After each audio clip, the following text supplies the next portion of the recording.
Hello दोस्तों, एक बार फिर स्वागत है आपका हमारे चैनल पर। मेरा नाम है वरुण और हम बात कर रहे हैं मध्य प्रदेश की हम पूरी जानकारी यहाँ इस चैनल पर देने वाले हैं। और इसी सीरीज में हमने एक सीरीज स्टार्ट करी है, पूरे के पूरे 52 जिलों को भ्रमण करने के लिए हमने जिला यात्रा नाम से ये सीरीज रखी हुई है। और इस जिले यात्रा की वीडियो की अगर हम बात करें तो इस बार हम कहाँ की यात्रा करने वाले हैं? हम बात करने वाले हैं भारत का जो पुराना संसद हुआ करता था, पार्लियामेंट, अब जो चेंज होने वाला है अगेन। तो पुराना जो संसद भवन बना है वो इसी नगरी के एक स्ट्रक्चर से लिया गया है। दूसरी चीज, मोरनी बागामा नाचे आधी रात को, मतलब कहने की बात यह है कि सबसे ज्यादा मोर जो पाए जाते थे वो भी कभी कहां पाए जाते थे? इसी जिले में पाए जाते थे। और इसी के कारण यहां पे नाम रख दिया इस जिले का, क्या? मुरैना। क्या नाम है? मुरैना। और मुरैना में है एक 64 योगिनी मंदिर, इसी स्ट्रक्चर पे बना है भारत का क्या? संसद भवन।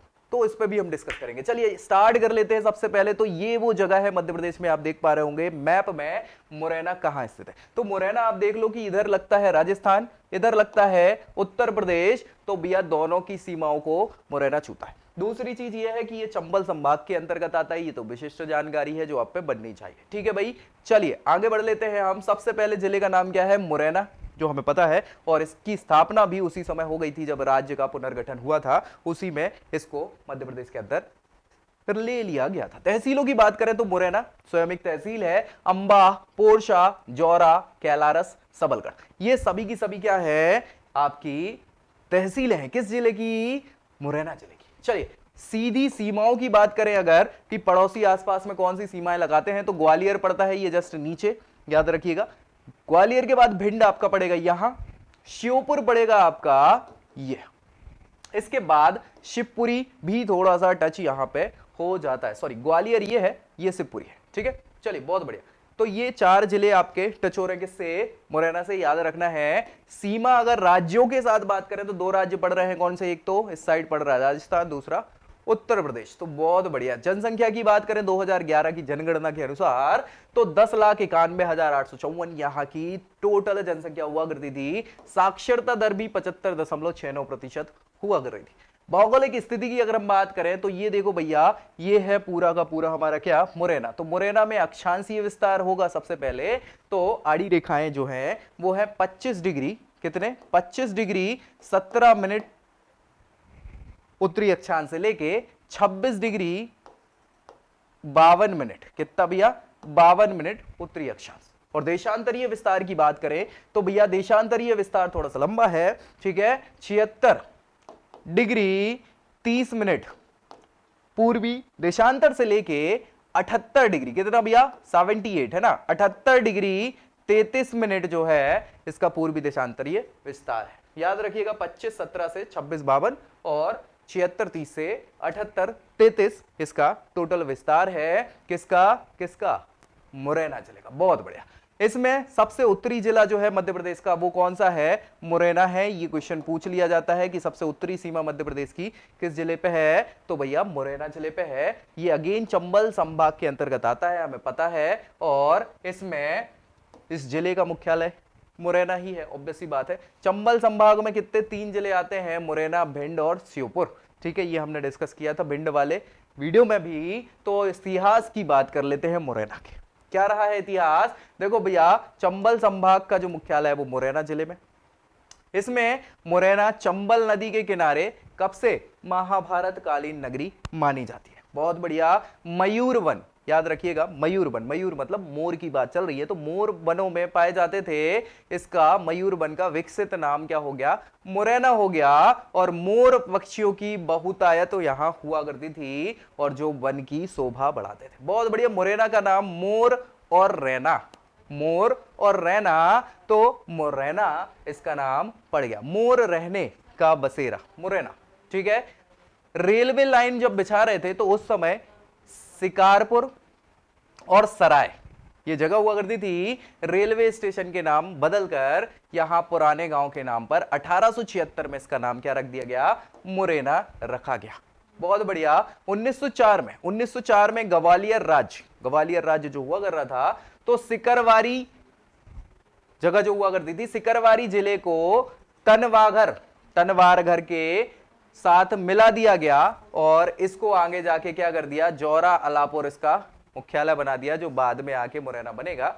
1923 में तनवारघर जिले का मुख्यालय क्या कर दिया गया, मुरैना कर दिया गया और जिले को मुरैना का नाम दे दिया गया। 1974 में चंबल संभाग के अंतर्गत इसको रख दिया गया और मुख्यालय बना दिया गया। 11वीं शताब्दी तक आते आते अगर बात करें तो मुरैना कछवाहा वंश की राजधानी भी हुआ करता था। किसकी, कछवाहा वंश की राजधानी मुरैना हुआ करता था। और यहां पे राजा कीर्तिराज, क्या नाम है, राजा कीर्तिराज, जो कछवाहा वंश के हुआ करते थे, उन्होंने शिव मंदिर का निर्माण भी करवाया था, जो आजकल ककन मठ के नाम से जाना जाता है। किस नाम से, ककन मठ के नाम से। सिहोनिया में सास बहू के अभिलेख भी पाए गए हैं। ठीक है, यहां पर कुंतलपुर, क्या नाम है, कुंतलपुर, कुंतलपुर महाभारत कालीन नगर माना जाता है, जिसे अब कोहवार के नाम से, क्या नाम है, कोहवार के नाम से जाना जाता है, जो आसन नदी के किनारे हुआ करता है। और अम्बा माता का मंदिर, किसका भैया, अम्बा माता का मंदिर यहीं पर स्थित है। कहां पर भैया, कुंतलपुर वाला, जो अभी कोहबार कहलाता, वो। एक आगे जाएंगे तो मुरैना के जो पहाड़गढ़, पहाड़गढ़ में आसन नदी के तट पर ही प्राचीन काल की प्रागैतिहासिक गुफाएं भी पाई गई हैं। कहां पे, मुरैना में। इसमें शिलाचित्र भी पाए हुए हैं, शैलचित्र जिसको हम बोलते हैं। और ऐसा कहा जाता है कि पांडवों ने अज्ञातवास भी यहां बिताया था। मुरैना को प्रारंभ में पैंच मुरैना नाम से जाना जाता था, क्योंकि यहां कपास बनाने की मशीनें हुआ करती थी। ठीक है, मुरैना को सिकवारी व तनावगढ़ नामों से भी जाना जाता था पहले, बहुत पहले। ठीक है, अभी बात करें तो क्षेत्रफल इसका 4991 किलोमीटर वर्ग किलोमीटर है और अर्ध शुष्क मौसम हुआ करता है। कौन सा, अर्ध शुष्क मौसम। अर्ध शुष्क मतलब शुष्क ही है एक प्रकार से, आधे से ज्यादा शुष्क मौसम होता है। यहां पे शुष्क जलवायु रहती है, गरम गरम, ठीक है, सूखी वाली। गर्मी के मौसम में बहुत तेज गर्मी हो जाती है और मई जून के महीने में यहाँ का औसत तापमान 44 डिग्री से भी ज्यादा चला जाता है। साथ ही साथ सर्दियों में ये टेम्परेचर कम हो जाता है, 2.8 डिग्री के आसपास हो जाता है। ठीक है, औसतन बारिश यहाँ पे 86 सेंटीमीटर के आसपास होती है, जो ठीक है, बहुत कम नहीं है, याद रखिएगा। ठीक है, मिट्टियों की बात करें तो प्रमुख रूप से चूंकि चंबल नदी के किनारे पे ही है, तो चंबल नदियां जो है वो कछारी मिट्टी लेके आती हैं, ऑब्वियस सी बात है। तो कछारी मिट्टी, और चूंकि यमुना के किनारे है, ये गंगा के अंतर्गत आता है, तो जलोढ़ मिट्टी भी यहाँ पाई जाती है। ठीक है, तो ये दोनों मिट्टियां अच्छी होती हैं अगर हम कृषि संबंधित गतिविधियां करना चाहे तो। और पानी तो नदियों से सिंचाई में मिल ही जाता है सिंचाई के लिए, तो अच्छी खासी यहाँ पे पैदावार की जा सकती है। प्रमुख नदियों की बात करें तो चंबल तो मेन नदी है ही, और उसकी संबंधित सहायक नदियां कुंवारी, आसान हो गई, आसन नदी और संक नदी भी यहाँ पर है। अगर हम और नदियों में बात करें तो चंबल नदी जो है मुरैना जिले के पश्चिम से उत्तर की ओर बहती है। मुरैना जिले में पश्चिम से उत्तर आती हुई, और बस वही तो बाउंड्री बनाती है ना मध्य प्रदेश की। ठीक है, चंबल नदी मध्य प्रदेश और राजस्थान के बीच क्या करती है, अंतरराज्यीय सीमा बनाती है और उत्तर प्रदेश में प्रवेश कर जाती है।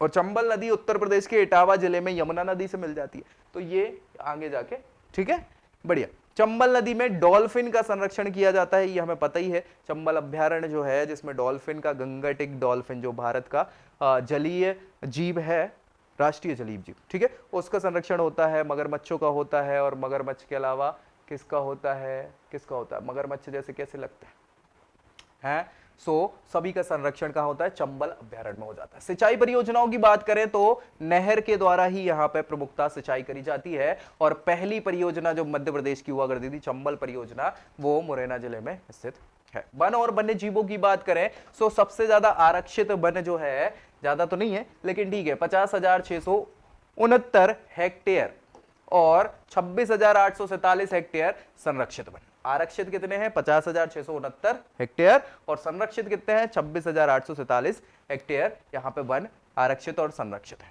अब इन वनों में क्या पाया जाता है, तो नीलगाय ज्यादातर, पहले मोर हुआ करती थी, अब तो मोर का शिकार करने लगे लोग बाग, लेकिन अभी मना ही है, सो मोर कम हो गई है। नीलगाय, मोर, भेड़िए भी पाए जाते हैं, जंगली सुअर भी है, लोमड़ी, हिरण, सेही, खरगोश, ये सभी जानवर जो है इन जंगलों में पाए जाते हैं। सबसे ज्यादा आम पक्षी जो है वो मोर है यहाँ का, याद रखिएगा। इसका जो साइंटिफिक नाम है वो पावो क्रिस्टेटस है। ये कई बार पूछा जाता है क्योंकि हमारा राष्ट्रीय पक्षी भी मोर ही है, इसलिए आपको इसका राष्ट्रीय नाम मतलब साइंटिफिक नेम याद होना चाहिए, क्या, पावो क्रिस्टेटस।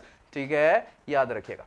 राष्ट्रीय उद्यान और अभ्यारण्यों की बात करें तो अगेन जो भिंड जिले में चंबल अभ्यारण्य लगता था वो मुरैना जिले में भी लगता है, चंबल नदी पर स्थित है। ये घड़ियालों के लिए, मगरमच्छों के लिए और गंगेटिक डॉल्फिन के संरक्षण के लिए प्रसिद्ध है, याद रखिएगा। 1978 में इस चंबल अभ्यारण्य की स्थापना करी गई थी और इसका क्षेत्रफल 435 वर्ग किलोमीटर का है।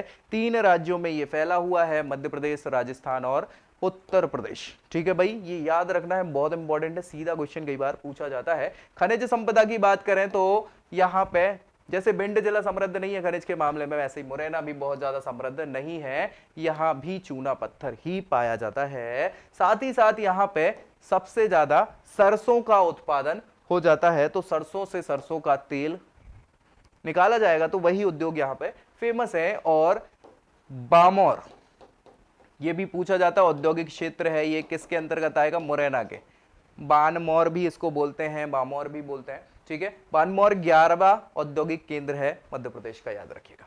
ग्रामीण विकास कार्यक्रम के तहत 552 नए लघु उद्योग यहाँ पे स्थापित किए गए हैं और प्रमुख औद्योगिक क्षेत्रों में सीमेंट कारखाना, चीनी मिट्टी के जो वो है बर्तन वगैरह बनाए जाते हैं, चीनी मिल है, चीनी, और जेके टायर की फैक्ट्री है। साथ ही साथ यहाँ पे राठी तेल मिल है जो तेल, सरसों का तेल निकालती है। तो भैया ये आपके उद्योग धंधे यहाँ पे स्टैब्लिश हैं। जनजातियों की बात करें तो अगेन याद रखिएगा, भिंड, मुरैना, श्योपुर आसपास जो क्षेत्र है वहां पे मध्य प्रदेश की 5वीं सबसे बड़ी जनजाति सहरिया जनजाति निवास करती है। और ये आसपास जैसे मुरैना के आसपास ग्वालियर, शिवपुरी, गुना, भिंड इत्यादि में क्या है, निवास करती है। और हमने बात करी थी कि सहरिया जनजाति जड़ी बूटियों में बहुत बड़ी विशेषज्ञता हासिल करे हुए है। ठीक है, संत नागा जी की याद में, याद रखिएगा ये बहुत इंपॉर्टेंट है, ये पूछ लिया जाता है ये। ठीक है, मेले की, संत नागा जी की याद में नागा जी का मेला यहाँ लगता है। कहाँ लगता है, मुरैना में लगता है। और मुरैना में पास में पोरसा गांव है उसके अंतर्गत, वहां पर यह प्रतिवर्ष लगता है अगहन के महीने में, 1 महीने के लिए लगता है ये, तो बहुत इंपॉर्टेंट हो जाता है। यहाँ की भाषाओं में बात करें तो टच जो है उत्तर प्रदेश की ब्रज भाषा का, बुंदेलखंडी का। ठीक है, और भी यहाँ पे जो बंजारे लोग भी घूमते फिरते हैं तो बंजारी भाषा भी बोली जाती है। तो ये है आपकी बोलियां और मेले। अगर पर्यटन स्थलों की बात करें घूमने फिरने के लिए मुरैना में कहाँ जाएं, तो संबलगढ़ का किला है, 64 योगिनी मंदिर है, बहुत इंपॉर्टेंट है ये, ककनमठ मंदिर भी है, पहाड़गढ़ गुफा भी है, बटेश्वर हिंदू मंदिर भी है। इसके अलावा सूर्य मंदिर स्थित है, शांतिनाथ, कुंतुनाथ, रहनाथ, पार्श्वनाथ, आदिनाथ जैसे जैन मंदिर भी है। राजघाट, राजदार स्थल भी है, दुबकुंड भी है, कुटवार, लिची छाज, पड़वानी यहाँ पे स्थित है। संबलगढ़ का किला बहुत इंपॉर्टेंट है, सबलगढ़ का किला, संबलगढ़ का किला दोनों बोले जाते हैं, इसलिए कंफ्यूज नहीं होना है। सबलगढ़ ऊंची पहाड़ी पर स्थित है ये किला, और इस किले के अंदर 4 दरवाजे हैं। यहां पर नव सिंह की हवेली, नव सिंह की हवेली आकर्षण का केंद्र है। इस किले की नींव सबला नामक गुर्जर ने रखी थी। इसका निर्माण करौली के यदुवंशी राजा गोपाल सिंह या गोपी सिंह ने 18वीं शताब्दी में करवाया था। क्या, गोपी सिंह ने। 1795 में खांडेराव ने यहां पर अधिपत्य स्थापित कर लिया और 1809 में सिंधिया के अधीन ये जो है सबलगढ़ का किला आ जाता है। नूराबाद मुंबई आगरा हाईवे जो है ना, अरे हाँ भैया, बॉम्बे AB रोड जिसको कहा जाता है, NH3 संक नदी पर बसा है और इसका नाम मुगल बादशाह जहांगीर की बेगम नूर जगह के नाम पर इसको नूराबाद कहा जाता है। इसका नाम सिरोहा हुआ करता था पहले। 1923 में नूराबाद जो जगह है वो तहसील बन गया। जहांगीर ने साक नदी पर एक पुल का निर्माण करवाया था और उस पर गौना बेगम का मकबरा भी बनवाया था। मितावली मुरैना जिले के 64 योगिनी मंदिर के लिए प्रसिद्ध है, बहुत इंपॉर्टेंट है, याद रखिएगा ये मितावली है ना। क्यों? 64 योगिनी मंदिर के लिए प्रसिद्ध है। और क्यों प्रसिद्ध है? यह 1380 ईस्वी के शिलालेख से यहाँ पे ज्ञात होता है कि यह मंदिर महाराजा देवपाल के द्वारा बनवाया गया था। कौन सा? 64 योगिनी मंदिर महाराजा देवपाल के द्वारा मितावली में बनवाया गया था। और यह भी माना क्या जाता है कि जो भारत का संसद भवन है ना, आज का पार्लियामेंट हाउस, वो पार्लियामेंट हाउस जो है इसी 64 योगिनी मंदिर को देखकर बनाया गया है। इसी शैली के आधार पर इसकी कल्पना। इस मंदिर में 64 कक्षों वाली इमारत है, 64 कक्ष बने हैं, उसी को 64 योगिनी से इसकी तुलना करी जाती है। ठीक है ना भैया, कोई दिक्कत परेशानी? पड़ावली की बात करें, मुरैना जिले के रिठौरा कला गांव के गुप्तकालीन स्थान है ये पड़ावली। और यहां पर कच्छप ताल काल का शिव मंदिर भी है। ठीक है, कछवाहा वंश वाला। और शिल्प कला के लिए यह प्रसिद्ध है। मिनी खजुराहो भी इसको कहा जाता है, किसको? पड़ावली को। और यहाँ पर ब्रह्मा विष्णु महेश का मंदिर भी स्थित है। कहाँ पे? पड़ावली में। ये पूछा जाता है इसलिए याद रखना है आपको। पहाड़गढ़ की गुफाओं की बात करें तो आसन नदी के तट पर बहुत सारी गुफाएं हैं प्रागैतिहासिक। लिखीराज नामक गुफाएं मुरैना जिले में स्थित है। और अन्य गुफाओं का समूह अगर बात करें तो नीचता की गुफा हो गया, कुंडली घाट की गुफा हो गया, बरादे की गुफा हो गया, रानी दे की गुफा हो गया, खजुरा की गुफा, कित्या की गुफा, हवा महल की गुफा, ये बहुत सारी गुफाएं यहाँ पर स्थित हैं। इन सभी गुफाओं को भोपाल की भीमबेटका की गुफाओं के समान माना जाता है, प्रागैतिहासिक गुफाएं। ठीक है ना, तो बहुत इंपॉर्टेंट है पहाड़गढ़ की गुफाएं। संग्रहालयों की बात करें मुरैना जिले में तो पर्याप्त संग्रहालय हैं, जिसमें शिव मूर्ति संग्रहालय है, जैन चित्रशाला है, विविध वीथिका है, सक्त वीथिका, सक्त नहीं वो साख्त है एक्चुअली। ठीक है, माता बहरारा देवी मंदिर भी है कैलारस में। और पंडित राम प्रसाद संग्रहालय भी मुरैना में स्थित है। सुमावली का किला है, अलोपी शंकर मंदिर है कैलारस में। और धातु प्रतिमा, फोटो चित्रशाला इत्यादि भी यहाँ पे संग्रहालय में मौजूद है। अगर हम प्रमुख तथ्यों की बात करें तो बानमोर फैक्ट्री, ये बहुत इंपॉर्टेंट है। कई बार सीधा क्वेश्चन पूछा जाता है कि बानफोर औद्योगिक केंद्र या बानमोर फैक्ट्री की स्थापना 1922 में एसीसी कंपनी है सीमेंट की, उसके स्वामित्व में लगाई गई थी बानमोर की फैक्ट्री। और यहां पर पोर्टलैंड सीमेंट बनाया जाता है। क्या बनाया जाता है? पोर्टलैंड सीमेंट बनाया जाता है। ये एसीसी कंपनी को हायर अभी फिलहाल अदानी ग्रुप ने कर लिया है, ये आपको पता होगा। तो मुरैना जिले के बरवई नामक गांव में क्रांतिकारी राम प्रसाद बिस्मिल, ये बहुत इंपॉर्टेंट है। राम प्रसाद बिस्मिल साहब जो हैं काकोरी कांड के प्रमुख करता धरता थे। और हंसी खुशी में हंसते हंसते इन्होंने अपनी फांसी को गले लगा लिया था। शहीद पार्क भी बनाया गया है क्योंकि यही उनका जन्मभूमि पैतृक गांव माना जाता है। कौन सा? बरवई नामक गांव। मुरैना जिलों को दस्सू के जिले के नाम से भी जाना जाता है। चंबल नदी के मिट्टी के कटाव के कारण यहाँ बहुत ज्यादा समस्याएं हैं। और अवनाली का अपर्दन, गड्ढे जिनको कहते हैं, बीहड़ जिनको कहते हैं, यहाँ पर डकैत छुपने का सहारा उनको मिल जाता है। तो बीहड़, चंबल के बीहड़ बड़े प्रसिद्ध हैं डाकुओं के लिए। ठीक है, मुरैना जिले से NH 552 NH3 AB रोड वाला ये राष्ट्रीय राजमार्ग गुजरते हैं। और राष्ट्रीय चंबल अभ्यारण्य है जो मध्य प्रदेश, राजस्थान, उत्तर प्रदेश तीनों राज्यों में स्थित है। सर्वाधिक सरसों का उत्पादन जो है मध्य प्रदेश में मुरैना जिले में होता है। रबी और खरीफ दोनों प्रकार की फसलें यहां उगाई जाती हैं। 50% जमीन पर खेती की जाती है मुरैना में। और प्रमुख फसलों में सबसे ज्यादा तो सरसों, फिर गेहूं आ जाता है। इसके अलावा मध्य प्रदेश का सबसे बड़ा पोस्ट ऑफिस भी कहां स्थित है? मुरैना जिले में स्थित है। सबसे बड़ा पोस्ट ऑफिस मध्य प्रदेश का कहां है? मुरैना जिले में स्थित है। कत्था उत्पादन के लिए याद रखिएगा, ये भी इंपॉर्टेंट है ना। कत्था, कत्था होता है ना, कत्था लाल वो पान में लगता है कत्था। कत्था उत्पादन के लिए भी मुरैना जिला जाना जाता है। मुरैना की गजक, आय हाय आय हाय आय हाय, नहीं खाई तो क्या ही खाया भाई।